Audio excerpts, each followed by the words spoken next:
Napakagandang mga manok. Mga quality talaga yung mga nandito. Maraming manok pero lugon pa. Kadalasan lugon ito na golden dito. Golden. Tapos yan.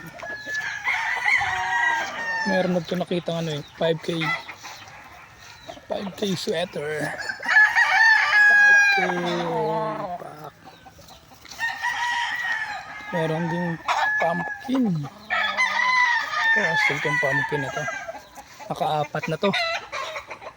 Matanda na.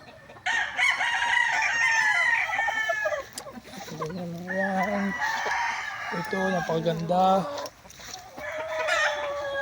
Kelso, white kelso. Pero yung paa.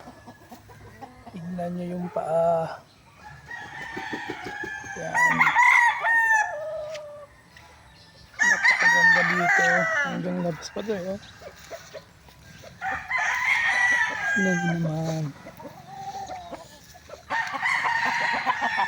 Pwede to pa ito lahat sa December kasi mga lugon sila eh.